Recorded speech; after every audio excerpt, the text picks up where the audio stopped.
All right. All right. Cool. All right. That's just how I feel. I've tailored my Instagram algorithm to teach me stuff all the time, right? Because fuck wasting time. But sharper minds tend to pick up on more. You start clocking the social performances, the surface level small talk, the friendships that exist for show, the quiet motives, the people who never grew up emotionally, the dynamics that quietly drain you. A lot of intelligent people also run on more sensitive wiring, which richer inner lives, a lot of intelligent people also run on more sensitive wiring with richer inner lives and less appetite for noise. So being alone starts to feel less like loneliness and more like relief from places that ask you to be smaller than you are. Yup. Here's the thing about when you're aligned and when you're on your soul path, everything kind of just falls into place as it should. What you don't see is I'm taping the camera to the dash, I guess, because more or less I'm not gonna stop to pick this shit up if it fucking falls, and I'd rather talk about this shit and get it out there finally. But everybody likes to talk about, energy and spirituality that is different than traditional, big three, Christian, Muslim, and Jewish. The thing is that we've been conditioned to believe all that stuff is woo-woo. Cool. That just means you can change that. If you've been conditioned, you can uncondition.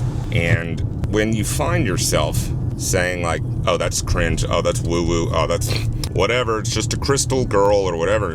When you have those kinds of judgments about other people's faith and spirituality, first, that is a big red flag that you are not taking your faith seriously enough, at least from a Christian's perspective. That's what I was raised as and what I know the most about. And I know that when you really practice Christianity as your faith, that judgment, the perspective of talking about somebody that way, it doesn't exist in your mind. People that practice Christianity are not judgmental because they understand Jesus wasn't judgmental. We don't have to be. The thing about spirituality is that if people find triggers in it, there's a good reason for it, and most of the time folks aren't ready to hear that. But we're nobody to judge anyone else, right? The only thing we can do is do the best we can do every time. That's it. Anything else is outside of our hands. So why the fuck are we worrying about it?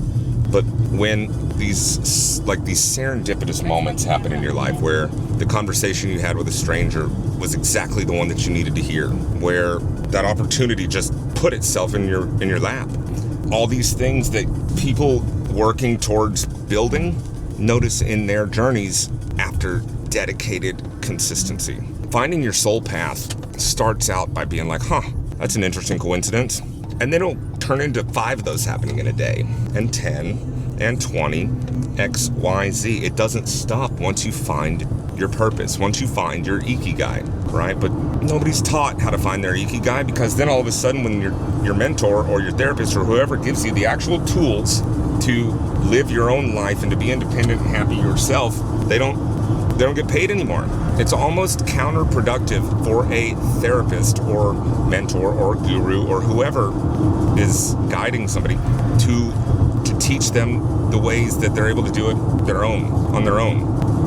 And going back to the Bible, let's be real, teaching men to fish is what they want, is what it was mentioned. Teach a man to fish instead of selling him the fish, basically. Like, empower people, help people become more purposeful, give knowledge to anyone willing to listen, because even still, 99% of the people that listen are not going to go and act on it. Very, very, very few people will imitate, then innovate. That's what I call it, at least. Take something that's working for somebody else, copy it, but make it your own. And when you end up learning philosophies and practices and ethics, all sorts of stuff for your career, your life, whatever it might be, it builds on itself. I had an original thought and I forgot where I was going, but whatever, keep it moving. Things that bring me peace and I feel called to, that's how I navigate my life.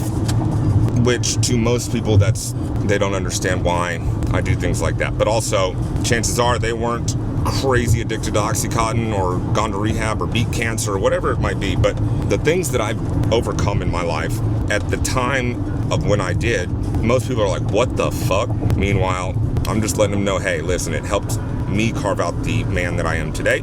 And I believe that I'm still alive despite having lost so many friends, because I'm here to show others in the future that they too can do it. They just have to understand who they are. A lot of times I look at my life and I think this must be what I'm here to do, is to change mindsets, to change perspectives, to open up the hearts of people that really deserve to know how great they are. The world has us conditioned into fear and anxiety and inadequacy. But you know what happens when you get these serendipitous moments that show you that you're on your soul path? These little alignment moments, they show me that this is the way that things can go and should go. It should be peaceful, it should be nurturing, it should be safe to be ourself. So that when it's not like that and I have to prove myself or prove my character to somebody, I know that's not the person that I'm supposed to be around or connecting with. Because in this decade of creating and on my journey, strangers support by having open hearts and open minds to say, yeah, let's get together, let's link, let's make this happen. Fuck yeah. You trust the process. You don't have to know exactly what is going to happen. You go in there with an intention and you just start doing. Fast forward usually an hour, 30 minutes to an hour, me and whoever I'm working with, we end up reaching like this flow state with each other, and the creativity just starts pouring out, and the fun, like we get lost in time and fun, which to me is a normal way to make things work. Photo shoots are not as serious and stuffy with me as I've been told they are with most people. So, therefore I don't like to call myself a photographer. I'm very unorthodox, non-traditional. In fact, if somebody else does it a certain way, I tend to be a contrarian to a fault and do it completely different just so that I'm able to be different. I'm finally getting chapters done in the book that I'm writing. I'm finally producing the content and the materials that I should have been working on over this decade of growth. That's all good. I'm tired of what is being considered industry standards or industry leadership or, hospitality, branded anything. People that run this city and the experiences within the nightlife here, they don't get it. Not the big guys. The local ones that have been here 20 years, yeah, they're great. They know what hospitality is. But, somewhere along the line, it was probably whenever they changed the included gratuity to the included service charge. Oh, fuck. I'm sorry, dude. That's my fault. I need to get out of this fucking way. Shit. Sorry, dude. Okay. Oh, it's a Waymo. Who the fuck why do I care?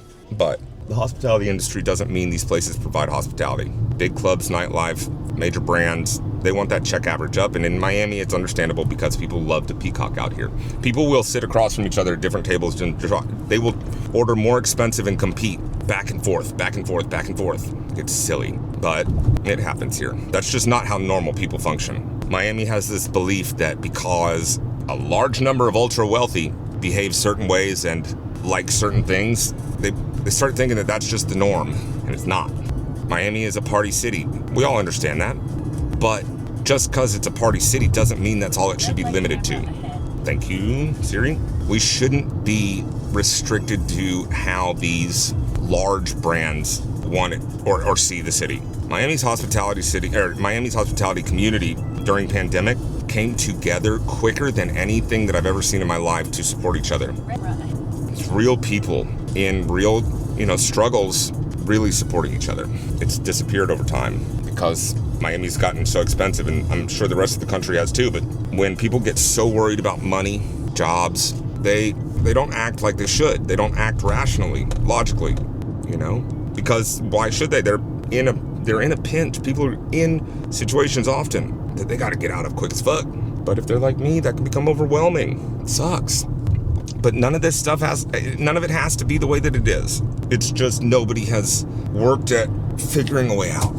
I mean, I've been working at it for years now, and I'm getting some headway. That's why I'm starting to put all this content out finally, because I say it all the time. I've been saying it for years, but I don't know. I'm just glad that I'm finally doing it, because the world deserves to know how great they can be. And I'm just so sick and tired of folks gatekeeping information, knowledge, ways to empower and uplift behind paywalls because they're greedy. So many of these hospitality pages that I follow that are consultants, okay, those pages are wild because they are also bullshit.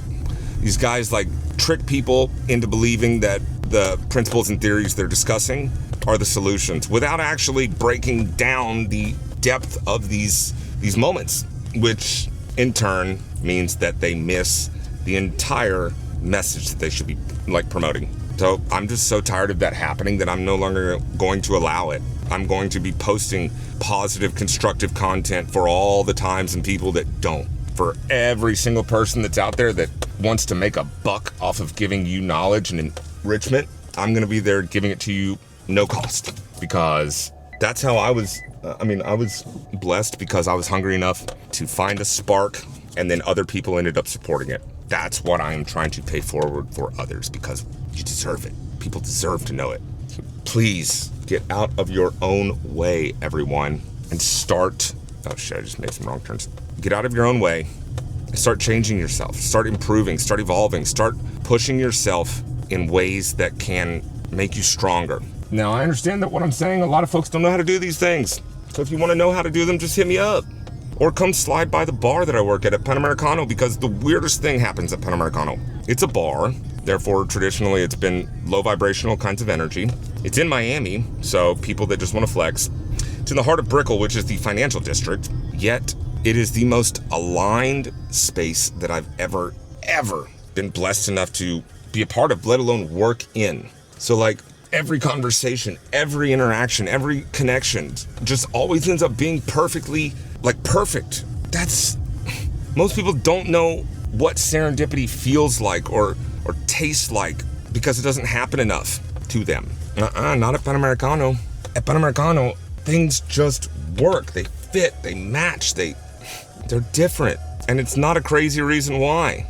Miami wants to make money and clout chase and do all these things selfishly. So we stand out by making sure that we do it for others.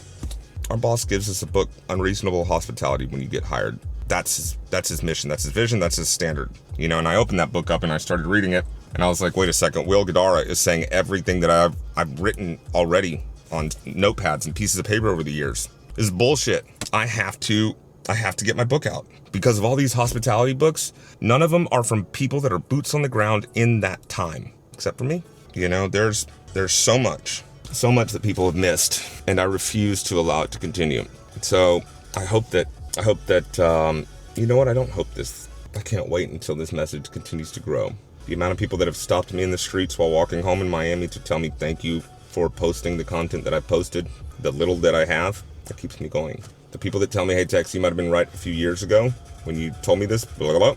Yeah, it keeps me going. I don't expect anybody to understand what it is that I'm saying when I say it, because it's usually on depths that are wildly deeper than most are used to even considering a conversation to go to. Granted, that's just where we start when I start talking to you. Hospitality is about people. It's about helping people feel seen. Are there people partying around me? So anyways, I'm here to see you, to appreciate you, to show you that you can do it. Because fucking hell, if I can do these things, why the fuck can't you? You're probably hotter or smarter than me. It's that easy.